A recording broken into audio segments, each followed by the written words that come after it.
Hey, what's going on? Keith here from Sports Vibes TV, and in this video, we're going to be looking at an excerpt from the Hoops Hype podcast. And in this excerpt, they have Michael Scotto discussing Mitchell Robinson's future with Stephon Bondi. So there are a lot of interesting things that were mentioned during this conversation. So we'll get into it, and also at the end, we'll look at Mitch and compare him to some of the centers that are in his class. So with that being said, let's jump right into the video. Here's the transcript between Michael Scotto and Stephon Bondi. You can see Scotto starts off by saying he's had conversations with 5 league executives, and the consensus is Mitchell Robinson will secure a contract in the offseason that'll pay him anywhere between $12 and $13 million. Now that falls in line with what I've been saying here on the channel, that Mitchell Robinson would probably get a contract for around $12 million a season. And you can see Scotto also points to Nerlens Noel's deal, which is what I've said here on the channel as well. You look at what Nerlens was paid last year, which is around $10 million for the season. And if Mitchell Robinson's the starter, he's gonna have to get paid more than his backup, and he also impacts the game more so than Nerlens, and he's younger. So if I'm in Mitchell Robinson's camp, you look at Nerlens Noel's contract, and I say, hey, I want at least 20% more than that. Point blank, period. That's just a start. So I can understand why a lot of people see Mitchell Robinson getting a deal within 12 to $13 million a season. And Bondi brings up that the Knicks can only offer Mitchell Robinson 4 years, $55 million right now. And you break that down, that's $13.75 million a season. And it makes you wonder, why can't these two get a deal done? If most execs see Mitchell Robinson as a $12 to $13 million a year at center, and the most we can offer is 13.75, why don't we sit down and try to negotiate a deal before he hits the open market? Because when he does hit the open market, you can see Bondi mentions there are going to be at least 2 teams pursuing him. It's going to be the Detroit Pistons, who we already know had some interest in Mitchell Robinson at the trade deadline. And the story behind that is they're going to try and go after DeAndre Ayton. And if they are unable to secure him as a free agent, then they're going to pivot and try and go after Mitchell Robinson. Another team, the Dallas Mavericks, we already know that they try and pursue as many former Knicks as possible. They're also going to be in the hunt for a center, and Mitch will be on their radar. And Scotto says if there's a bidding war, we could see Mitchell Robinson get a contract as much as $15 million a season. And if I'm the Knicks and you view Mitchell Robinson as a long-term option at center, you got to get the deal done before he hits the open market, because if other teams drive that price up, it might put us in a situation where it's no longer feasible to bring Mitchell Robinson back. And we do have some options in-house. We have Jericho Sims, Nerlens Noel is still under contract, even though hopefully we can move him in a deal because he's never available. So, I'm not going to bring up Taj, because Taj should be a coach at this moment, even though he's been playing good for us recently.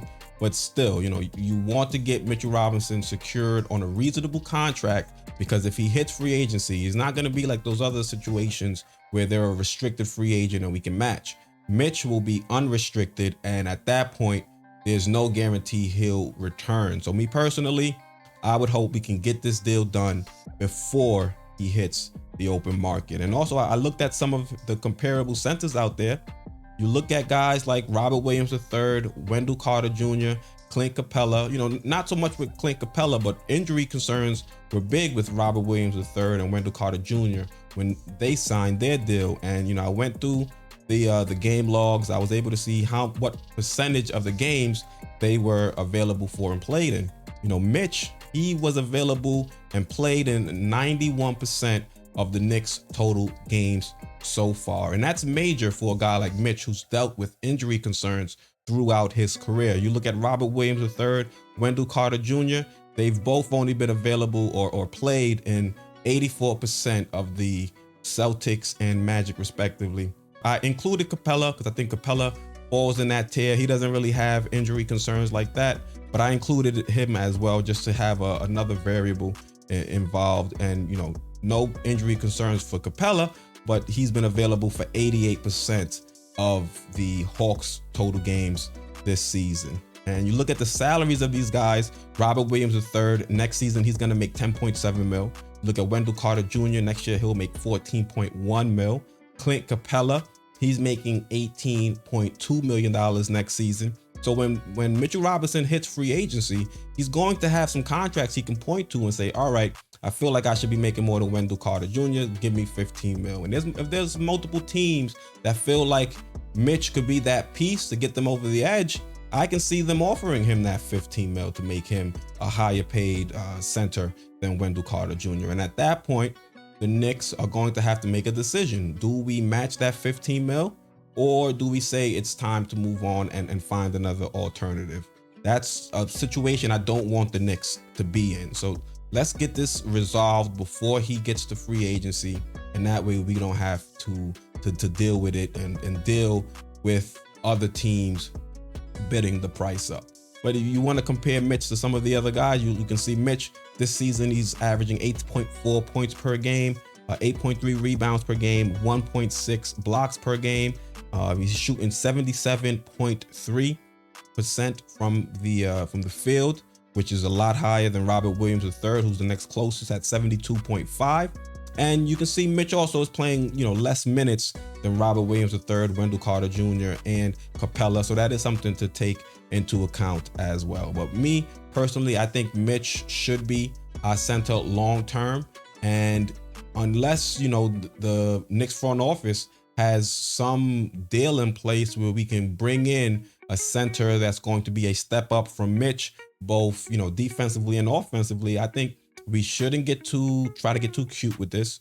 Go out there, get Mitch, sign him to a reasonable deal, so that way in the off season we can put our attention elsewhere. Thank you guys for tuning in. If you haven't already, now would be a great time to smash that like button. Also, if you're not subscribed, make sure you are and you have notifications set to all. That way you're notified whenever I drop new content. I upload videos on Knicks rumors, news, and analysis. And you can also catch me streaming live with Stephen Fox Sundays at 8 p.m. So once again, I'm Keith, host of Sports Vibes TV, and I'm out.